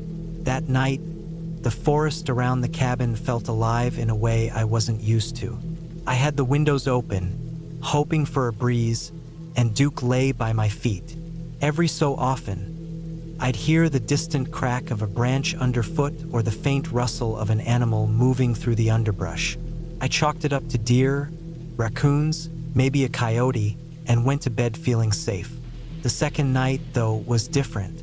I'd just finished cooking a simple dinner and was sitting in the dim light of the cabin, reading a book, when Duke's ears perked up. He growled softly, low in his throat, and his body tensed. I paused, listening, but all I could hear was the wind brushing against the treetops. I crouched to rub his head, trying to calm him, but he jumped to the window and stared hard into the darkness. Then I heard it, a soft footstep, deliberate, careful, almost human but wrong in some subtle way. I froze. The sound came from the edge of the clearing, about 50 yards away, near the tree-line. My stomach tightened.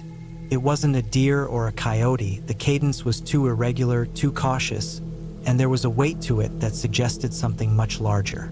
I couldn't see anything, but Duke was now growling continuously, low and guttural, his hackles raised. I tried to ignore it, thinking it was probably a deer or elk, but the sound came again, closer this time. Something or someone was moving toward the cabin. My heart pounded, and Duke was now at the door, barking sharply. I grabbed a flashlight and a large hunting knife I'd brought with me, trying to calm my own rising panic. Minutes stretched. I didn't see anything through the windows, but then I noticed something that made my blood run cold. Near the tree-line, a figure was moving with an odd, unnatural gait. It looked humanoid at first, tall and thin, but its limbs were elongated, and it moved with a fluid, jerky motion, like it was imitating something it didn't fully understand.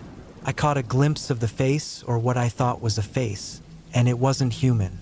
The skin seemed stretched and rough, and the features were wrong, distorted. Duke began growling louder, a deep, warning rumble, and I felt a cold realization settle in. This wasn't a normal animal. Something about the way it was moving, the way it held itself, and the strange, eerie sound it made, it wasn't natural. My mind flashed back to old stories I'd read growing up in Arizona, whispered tales of skinwalkers. I'd always thought they were just stories, legends parents told to scare kids into staying close to home. But now, staring at that figure through the dark, I didn't feel so sure.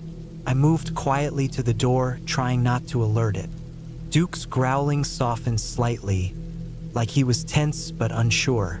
I needed to make a decision. Wait and hope it left, or try to get my car and drive away. The cabin sat a mile off the main dirt road, so driving meant moving through the same forest it had appeared in. I decided I couldn't stay. I crept to the back door, careful not to make a sound. Outside, the air was thick and heavy, filled with the smell of wet earth and pine. I could hear it moving through the underbrush, its footsteps light but deliberate. My mind raced. How fast could it move? Could it leap? Couldn't tell. Duke stayed at my side, tense but ready. I managed to get the car keys from inside the cabin and crept toward the vehicle parked a few yards away. My hands shook as I fumbled with the keys. That's when I heard a sound that made my skin crawl. A distorted, almost human scream, low and warped, coming from behind me. I risked a glance over my shoulder. The figure was closer now, standing at the tree-line, watching. Its shape seemed to shift as I looked at it, the proportions wrong, animalistic and human at the same time. I jumped into the car with Duke and locked the doors, slamming the keys into the ignition. My hands were shaking so badly I almost couldn't turn the key. The engine roared to life, and I peeled out slowly, trying to keep my headlights from drawing attention. I glanced in the rearview mirror. It was gone, or maybe it had melted back into the forest, but I didn't care. I drove like that for half an hour, Duke tense and alert in the passenger seat, until I reached a small gas station on the edge of the forest. The clerk was old, wiry, and suspicious of city folk like me, but I didn't care. I filled up the tank, kept Duke close, and explained to no one what I'd seen. I didn't want anyone thinking I was crazy, By the time the sun rose, I was already halfway back to Phoenix, my mind replaying the events over and over. I didn't stop thinking about that creature, that thing in the forest. Over the next few months, I researched the stories more thoroughly. I learned that skinwalkers were part of Navajo lore, shapeshifters that could take the form of animals or humans, often malevolent and very difficult to detect. Experts, anthropologists, and even law enforcement had documented strange attacks in remote areas, mostly in northern Arizona and New Mexico. I realized I'd been lucky. Whoever or whatever that was, it had let me go. Years later, I still remember the feel of that night. The smell of the forest, the tension in Duke's body, the unnatural way that figure moved. I've never gone back to a remote cabin, never stayed in the woods alone. I keep Duke with me now, always alert, always ready, and I've learned to trust that instinctual feeling you get when something is truly wrong. It's not paranoia, it's survival. I still drive through northern Arizona occasionally, but only on well-traveled roads. I don't camp. I don't go into the forests at night. I don't even hike alone. And sometimes, when the wind shifts just right, carrying the scent of pine and wet earth, I swear I feel the weight of eyes on me, just beyond the trees, watching, waiting. And I remember that night and the creature that moved like a man but wasn't, and I know I made it out by the narrowest margin possible. I survived because I stayed alert, because I respected the wild, because I listened to the warning in my gut and to the growl of my dog. The world is bigger than our understanding. The forest is older than we are. And out there, in the shadows, some things exist that we can't explain. But I know what I saw, and I know what I ran from.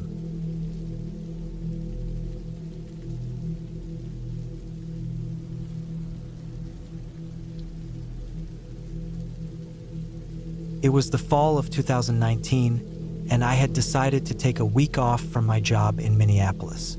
I was 28, tired of the constant noise of the city, and craving silence. I had booked a small cabin in northern Wisconsin, somewhere near the Chequamegon National Forest, a place that promised remoteness and the kind of isolation I thought I wanted. The cabin was old but sturdy, made of rough logs, with a tin roof that had begun to rust in patches. I drove up the narrow, twisting road for hours, surrounded by trees that had already started shedding their leaves. The air smelled damp and sharp, like moss and wet bark.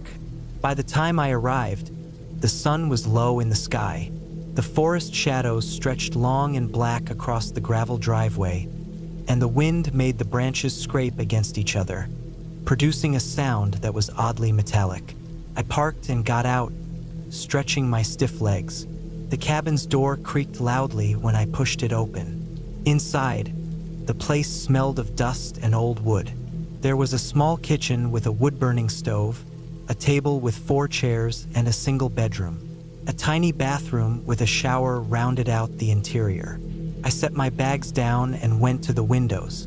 From them, I could see nothing but trees. The isolation was deeper than I'd expected. That first night, I made a fire in the stove, letting it crackle while I ate a simple meal I had brought. Outside, the wind picked up, rattling the windows. I had a flashlight, a couple of candles, and my phone, but there was barely any signal. I lay in bed, staring at the ceiling, and listened. The wind sounded like it was moving in waves through the trees, but there was something else too. A faint snapping, almost like branches breaking, but not the kind that fell in a storm.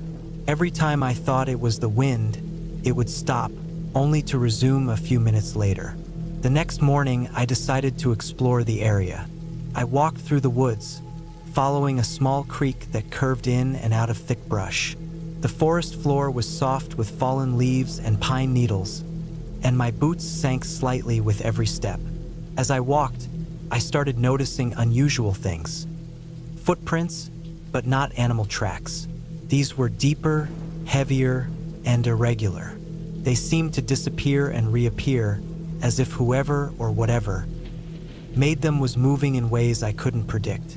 I shook it off, telling myself it was probably a hunter or a local who came through these woods sometimes. That evening, as I prepared dinner, I realized the firewood I had stacked outside was scattered.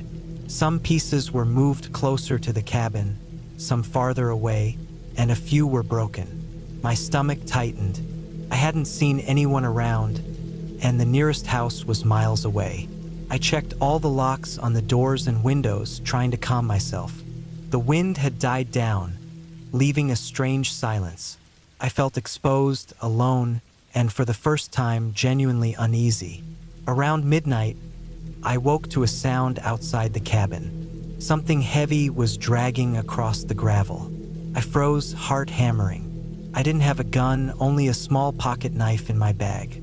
The sound stopped, then started again, closer this time. I climbed out of bed silently and went to the window. The moon had slipped behind clouds, leaving everything in shadow. I saw a figure.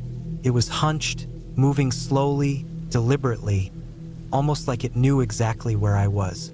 I could just make out the outline of a man, tall, wearing a hooded jacket, crouched low as he came around the side of the cabin. Panic surged, but I forced myself to think. I grabbed my flashlight and shone it at him. The beam caught his face for a second. He had a mask, a cloth covering most of his features, and he froze, then bolted into the woods. I could hear him crashing through the leaves and branches as he ran away. I called 911, but the signal was too weak to connect. I tried again, moving toward the road, waving my phone, hoping to get even a sliver of service. Finally, a single bar appeared. I stayed on the line as best I could, giving my location as clearly as possible. The night that followed was sleepless. Every snap, every rustle of the trees made me jump. I kept the fire going and barricaded the door with a chair. At dawn, I forced myself to leave the cabin and hike toward the nearest main road. I left behind my luggage, my food, even the little stove I had brought. The forest felt endless, and I kept glancing over my shoulder, half expecting to see the same figure stalking me in the shadows. Hours later, I reached a ranger station. The woman at the desk listened quietly, took notes, and then called the local sheriff. They came quickly. 2 deputies walked with me back to the cabin to check it. The place was as I had left it, except the scattered firewood now had footprints leading around the perimeter. More than one set. They confirmed my story with a thorough sweep of the area, checking the woods around the cabin. Apparently, there had been a series of break-ins in the forest that year. The perpetrator was a man who had been hiding in abandoned cabins, waiting for hikers or renters. He wasn't dangerous in terms of weapons. He mainly stole supplies, but he was unpredictable, and local authorities had been tracking him for months. I ended up staying with a friend in town for the next few days while they investigated. They caught the man eventually, a few miles down the road from my cabin. He had moved on to another property, still trying to find people alone in the woods. When the sheriff called to tell me, I felt an odd mix of relief and lingering terror. It was over, but the feeling of being watched, of that quiet, patient menace in the forest, didn't leave me for months. Looking back, I realized how much I underestimated the risks of isolation. The forest was beautiful, yes, but it had edges I wasn't prepared for. There were no ghosts, no magic, just a man taking advantage of the emptiness, and me in the wrong place at the wrong time. I don't think I'll ever stay in a cabin so remote again. That experience changed how I travel, how I think about alone time, and how aware I am of my surroundings. By the time I returned to Minneapolis, I was exhausted in a way sleep couldn't fix. Every creak in my apartment, every shadow outside my window reminded me of that night. But I was alive. I had survived. I had made it through a terrifying encounter, and in the end, that awareness, the simple human clarity of knowing I could handle a real threat, was more valuable than any peaceful isolation the cabin could offer. I still tell the story to friends, careful to emphasize the realism. People often imagine cabins as cozy escapes, but they can also be traps if you're not prepared. That week in Wisconsin taught me the importance of caution, preparation, and respect for spaces that aren't controlled. The forest doesn't forgive mistakes, and neither do people who choose to lurk within it. I didn't just survive the encounter. I learned from it, and that knowledge has stayed with me, sharper than any fear.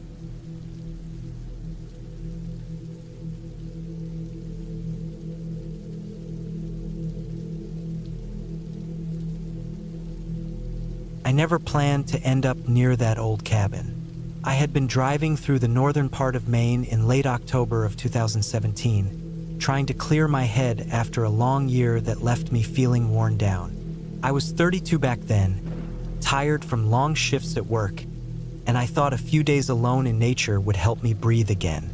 But the weather turned on me halfway through the drive. What started as a gray morning became a cold, steady rain that made the narrow forest road feel slick and unsafe.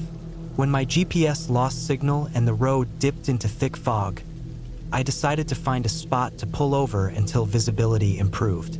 That was the first time I saw the cabin. It sat at the edge of a clearing, about 30 yards off the old road.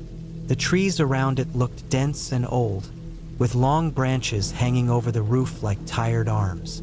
The wood of the cabin was washed out and weathered, almost silver from years of rain and wind. The windows were dark, and the front steps looked uneven, as if the ground had shifted under them. Even from inside my car, I felt something off about the place. Not supernatural, just the deep, quiet discomfort that comes from stumbling onto something that time forgot. Still, the rain was picking up, and sitting idle on the narrow road felt like asking for trouble. I figured I could park near the clearing just long enough to let the storm ease up. I pulled forward slowly, tires sinking a little in the soft ground. The engine's hum felt too loud in the silence of the woods. Everything around me was still except the rain hitting the windshield. After a few minutes, the fog grew thicker. Water ran down the glass in thin lines, blurring the trees. I kept glancing at the cabin, wondering who had last stepped inside it. The place looked like it had been abandoned for decades. The roof had patches where the shingles were missing, and one corner seemed to sag lower than the rest. Even with the decay, it had a strange pull to it. Maybe it was curiosity. Maybe it was the need to stand somewhere even quieter than my car and breathe air that didn't smell like wet upholstery. I stepped out into the cold drizzle, pulling my jacket tight. The ground felt soft under my boots, and wet leaves clung to the bottom of my pants. I walked toward the cabin slowly, taking in its details. The front door had peeling paint that might have once been dark green. The wood around the door frame was cracked, and the metal latch was rusted almost orange. A broken lantern hung on a nail beside the door, its glass shattered and the metal frame bent. I pushed the door gently with my hand, creaked but didn't swing open. The sound echoed oddly in the clearing, bouncing off the trees like something alive. I pushed a little harder, and it slipped inward, releasing a cold rush of stale air. The smell was strong: old wood, dust, wet leaves, and something faintly sour, like long-forgotten food. The inside was dim, lit only by the gray daylight coming through the open door and a couple of small windows, both dirty enough to blur the outside world. I stepped inside. The floorboards groaned under my weight. My eyes slowly adjusted, revealing a small room with a collapsed wooden chair near the wall and a table that leaned to one side. A layer of dust covered everything, thick enough that my footsteps left clear marks. A narrow hallway stretched toward the back, where two small doors stood slightly open. I kept walking, slow and steady, feeling an old tension climb up my spine. There was nothing supernatural about the place, nothing that didn't belong in the real world.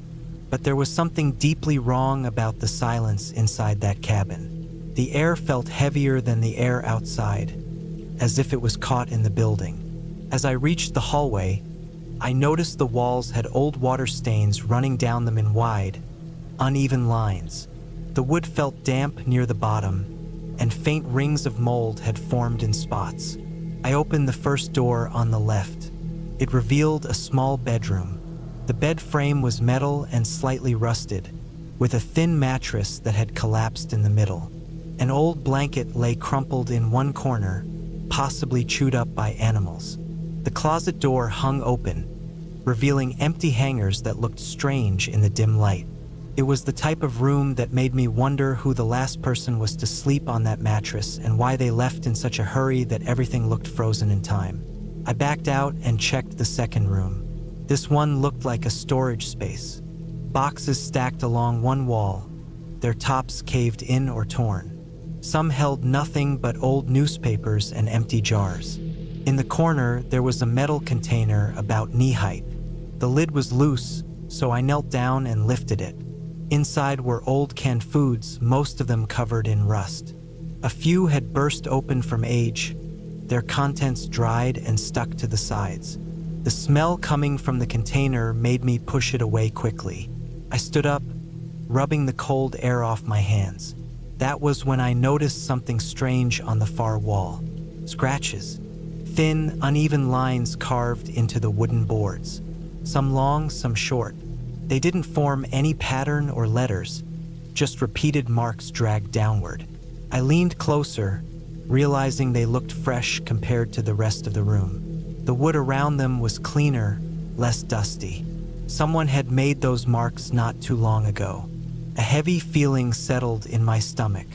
The cabin didn't look completely abandoned anymore. Someone had been there recently enough to leave a trace. I stepped back into the main room, planning to leave.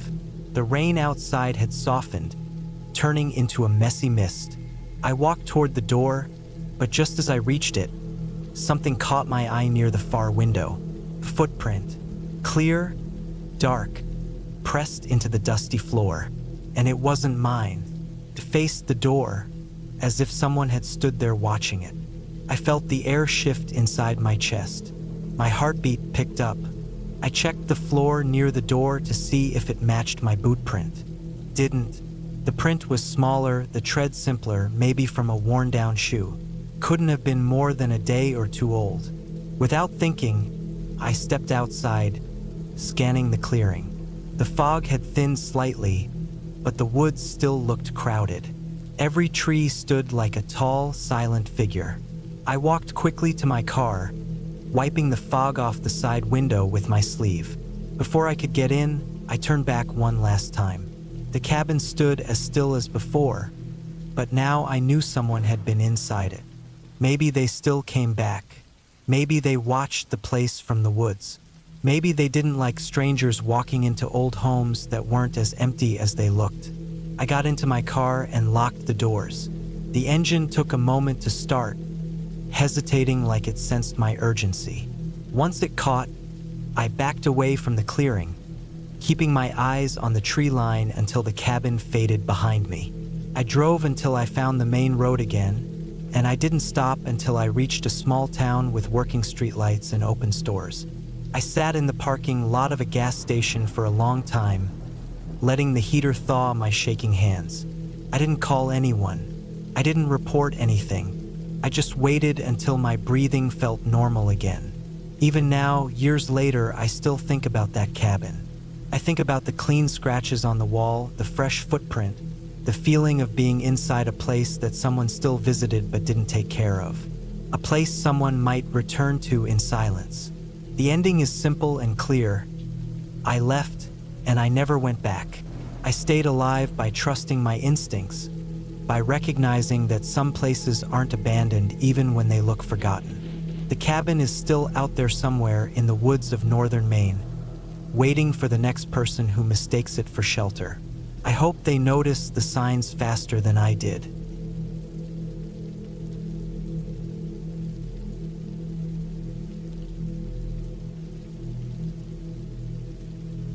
I had been driving for hours, the rain hammering against the windshield, streaking across the glass in long, wet trails. The year was 1987, and I was 29, trying to escape the suffocating grip of the city for a few days. I had planned to build a small cabin in a remote patch of forest in northern Vermont, where the trees grew tall and thick and the streams ran clear and cold. The idea was simple: a quiet place to work, to think, and to be alone. I didn't want anyone else around, just me, the rain, and the wilderness. I reached the site in the late afternoon. The forest was dense, the kind that closed in around you like a heavy blanket. Fallen leaves and broken branches crunched under my boots as I stepped out of the old pickup truck. Rain had turned the dirt into a soft, squelching mud that clung to everything it touched. I had chosen a small clearing, about the size of a tennis court, far enough from the road that no one could hear me or see me. There was a slight incline, which I thought would help with drainage, and a small brook running nearby. It was perfect, even if the weather was terrible. I unloaded the first batch of supplies: a stack of treated lumber, bags of nails, a hammer, a handsaw, and a tarp to cover things in case the rain worsened. The air smelled of wet pine and earth, sharp and alive, and the constant drumming of the rain on the leaves was almost hypnotic. I set up a temporary lean-to with the tarp, enough to keep my tools dry while I worked on the foundation. My plan was to build a small cabin, just enough space for a bed, a wood stove, and some shelves for supplies, a place to sit out storms like this one. The first few hours were slow and grueling. The ground was muddy, and the lumber became slick with rain. Each step threatened to send me sliding, and my gloves were soaked through in minutes. I drove stakes into the ground to mark the corners, checking them over and over to make sure everything was level. I was meticulous, measuring each line with care, pounding stakes into the wet soil until my hands ached. The rain showed no signs of letting up, and the sky had turned a deep gray, almost black. By the time I started laying the first beams, night had fallen. I lit a small lantern, its yellow glow casting shadows on the wet boards. The rain was relentless, pounding against the tarp above my head and soaking me through despite my coat. Every sound was amplified: the slap of water against leaves, the squelch of mud underfoot, the faint roar of the brook as it rushed downhill. There was a feeling in the forest that made my skin prickle: the isolation, the darkness, the complete absence of human life. Even the wind seemed alive, pushing against the trees, snapping branches and shaking the canopy. As I worked, I noticed strange sounds, shifts and cracks in the forest that didn't fit the rhythm of the rain. A branch snapped far off to my left, too deliberate to be random. My pulse quickened, but I tried to ignore it, telling myself it was just the storm. Yet, every time I paused, I felt like I was being watched, though I knew I was alone. The forest seemed to close in, shadows pooling at the edges of the clearing, twisting in ways that made no sense. Around midnight, I decided to stop. My clothes were soaked, my hands raw, and my head was pounding from the cold and the exertion. I had managed to get the basic frame up: 4 walls, a simple floor, and the beginnings of a roof. It wasn't perfect, but it was solid enough to keep me dry for the night. I set my lantern on a beam and crawled inside the frame, using a tarp as a makeshift blanket. I could hear the rain hammering against the ground outside, the brook rushing by, the forest alive with sounds that made me question my decision to be here alone. Sleep came fitfully. Every creak of the wood, every gust of wind against the beams jolted me awake. I dreamed of falling, of the forest swallowing me whole, of being trapped in the dark with no escape. When morning came, the rain had stopped, leaving everything wet and gleaming. Mist hung low over the brook, and the air smelled of wet pine and earth. I felt exhausted but alive, the kind of deep, bone-tired feeling that comes after facing something primal. I worked through the morning, adding more beams, reinforcing corners, and beginning to nail down planks for the floor. I cut wood with the handsaw, sweat mixing with rainwater on my face, and stacked logs for the stove I planned to install. By afternoon, I had the walls secure and the roof mostly covered, though the center remained exposed. The rain returned in the late afternoon, lighter now but persistent, drumming against the partially completed roof. I didn't mind. It made the cabin smell earthy, alive, almost welcoming in a strange way. By evening, I had finished enough work to make the cabin usable. I set up the wood stove and lit a small fire, its warmth cutting through the damp chill. I sat on a plank and looked around, the rain splattering on the roof above me. It was quiet now, save for the soft roar of the brook and the occasional rustle of leaves. The cabin was small, simple, and not elegant, but it was mine. I could survive here, be safe from the storm, and feel the satisfaction of building something with my own hands. Over the next few days, I finished the cabin. I nailed down the remaining roof planks, built a small shelf for supplies, and stacked firewood near the stove. The forest outside had returned to its calm state, the mist rolling through the trees, birds calling in the distance, and the brook sparkling in the morning light. I slept better now, feeling secure in the structure I had created. There was still the occasional crack of a branch or rustle of movement in the woods, but it didn't scare me anymore. It reminded me I was alive, alone but capable. When I finally left the cabin a week later, I took one last look at it. The rain had stopped, and the sun shone through breaks in the canopy, lighting up the wet leaves. The small cabin stood solid and proud in the clearing, a testament to hard work, patience, and resilience.